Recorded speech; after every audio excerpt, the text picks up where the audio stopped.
This is your daily Facts Matter update, and I'm your host, Roman, from the Epic Times. And now let's begin today's discussion by talking about one of the most censored subjects over the past 2 years, which is, of course, the topic of natural immunity. Just yesterday, a new study was published over in the country of Sweden, which provided a possible explanation for why some healthcare workers, specifically the healthcare workers who were in constant contact with COVID patients every single day, why they remained uninfected, even though they were not vaccinated. Which, by the way, is a situation which not only played itself out in Sweden, but actually across the entire world. And according to these researchers, the answer has to do with a certain type of antibody that was found in their respiratory tracts. Here's specifically what the University of Gothenburg, which is in Sweden, released in a statement regarding the findings of the study. Quote, "The reason why some of the staff did not contract the disease seems to have been that IgA, which is immunoglobulin A, was present in their respiratory tract. These antibodies, found naturally in the secretions of mucous membranes in the airways and gastrointestinal tract, can protect the body by binding to viruses and other invading organisms." Now, in regards to what the researchers in the study were actually looking for specifically, well, here's what Dr. Christine Wineris, who's one of the lead authors in this particular study, here's what she wrote about their intentions going in. Quote, "We all have IgA. It's found on the mucous membranes, and COVID-19 is an infection that spreads via those membranes. We thought it was important to investigate what happened when completely healthy people encountered the coronavirus before vaccines became available." Now, the study itself, it was conducted by researchers at this particular university by examining 150 unvaccinated employees at 5 different primary care health centers within the Gothenburg area. And for your reference, these individuals, they were recruited into this study between April and May of 2020, which is when COVID first exploded onto the world stage, but it's before the vaccines became readily available. And in the study, the researchers checked in with these participants every month for a period of 6 months to see whether they contracted COVID, to monitor their serum IgA and their IgG antibodies for the COVID spike protein, and they were also subject to things like blood tests and as well as questionnaire surveys in order to monitor other health factors which might be protecting them against the disease.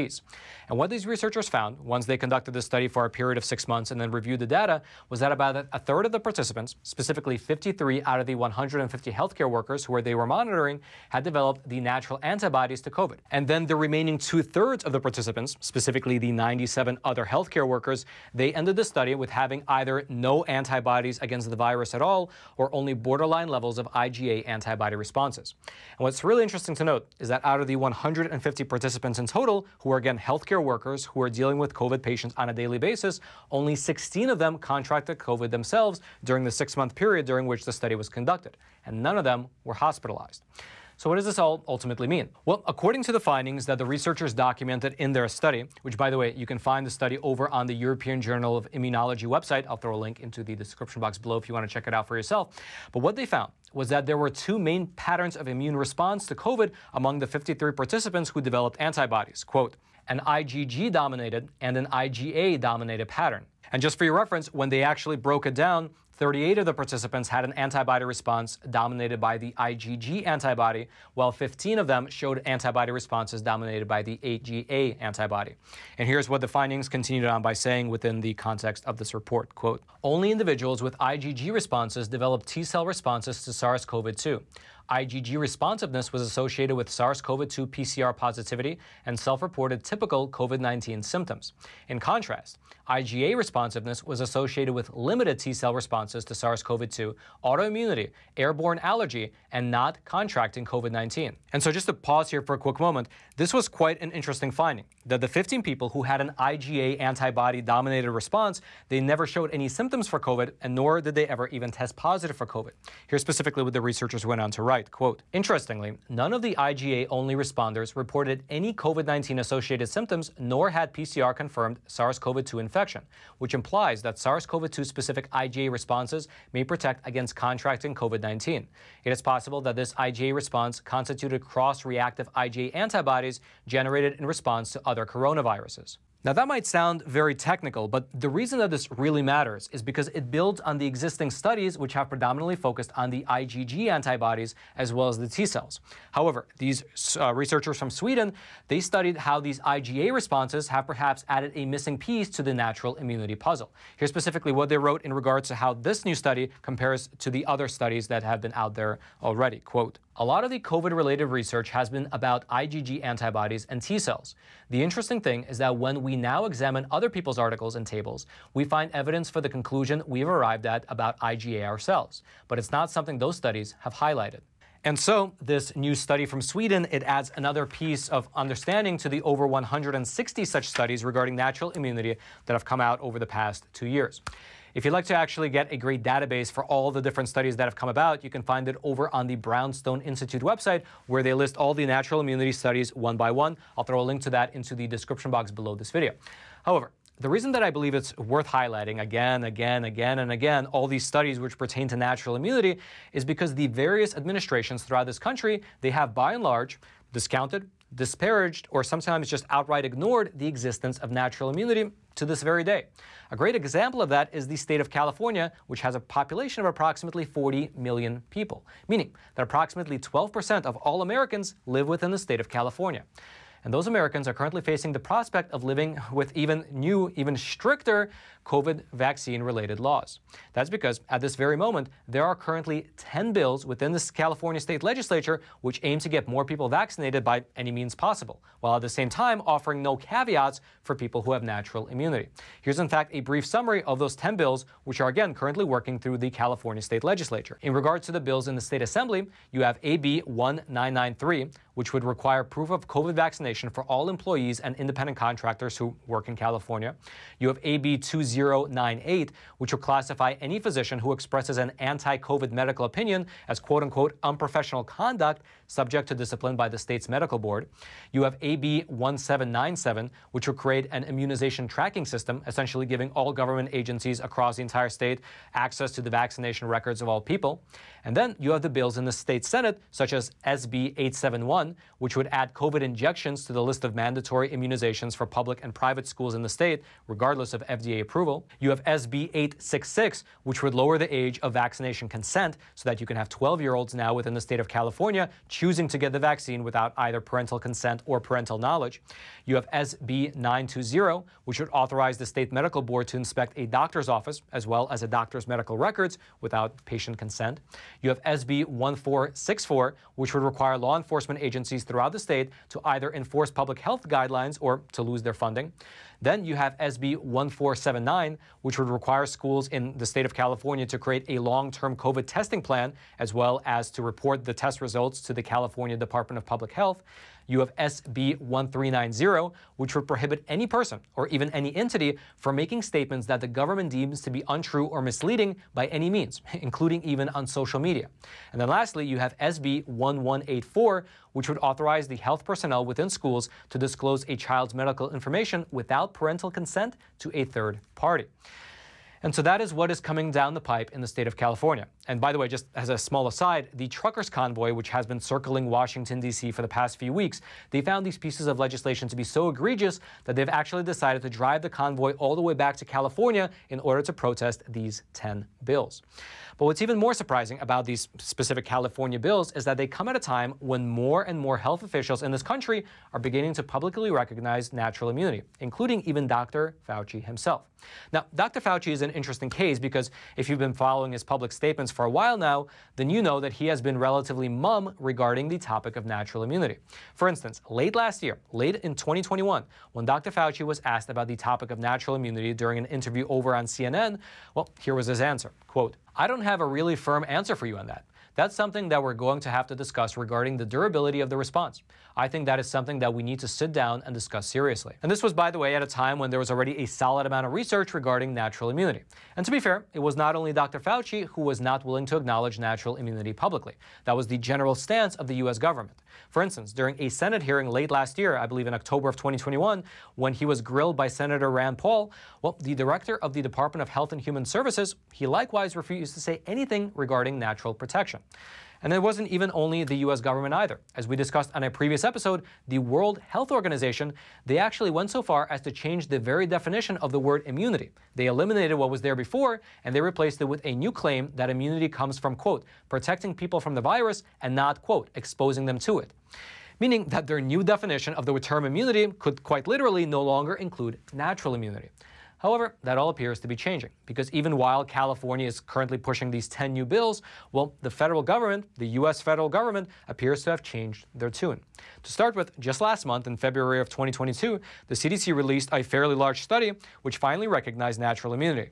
In that particular study, it found that, quote, surviving COVID-19 provides excellent natural immunity not only for repeat infection, but also to hospitalization and death for the Delta variant of COVID-19. And then furthermore, in an interview with Fortune magazine just last week, Dr. Fauci himself finally publicly recognized natural immunity. Here's specifically what he said, quote, when you look at the cases, they do not appear to be any more severe than Omicron, and they do not appear to evade immune responses either from vaccine or prior infection. And so then, going further along that line, perhaps Dr. Fauci is also considering that his job is actually done.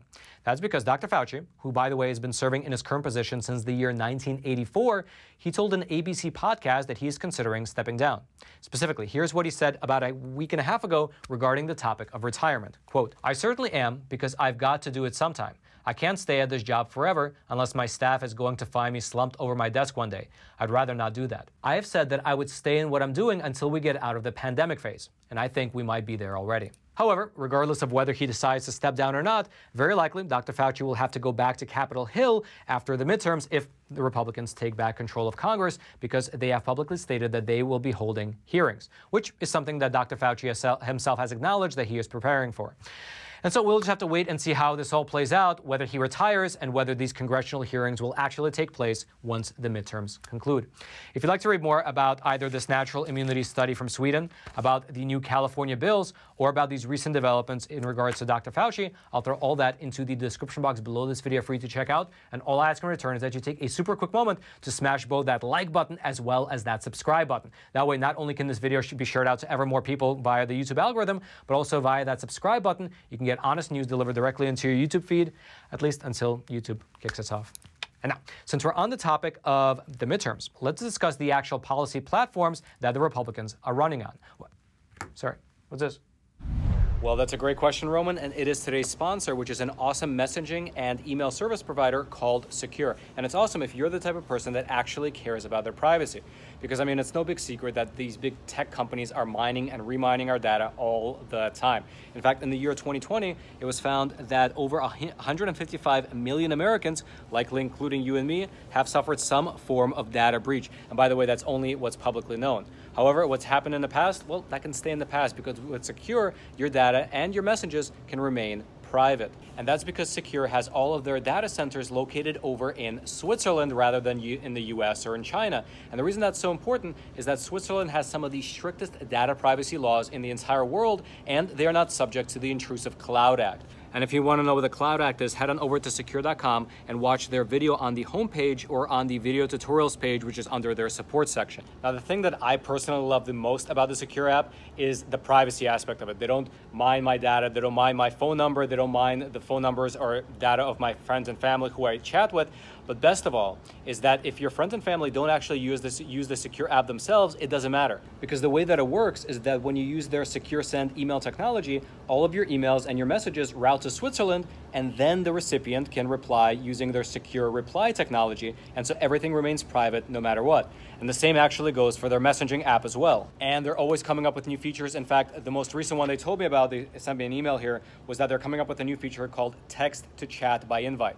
So they're an innovative company, and they really do care about your privacy. And so what they're doing doesn't work with your existing big tech email account. So check them out. You can head on over to Sekur.com. I'll throw the link into the description box below. And when you use promo code Roman, you can get 25% off. And the rates are not even that expensive to start with, by the way. It's only $5 for the messenger and $10 for the email and messenger combo. And they even offer a 7-day free trial. So head on over to their website. Again, it'll be linked in the description box below. Use promo code Roman to save some money. And now, Roman in the studio, back to you. Now, while I was down in Florida late last week, I had the opportunity to sit down and speak with Ms. Elise Stefanik, who's a congresswoman from New York, as well as the current chairwoman of the House Republican Conference.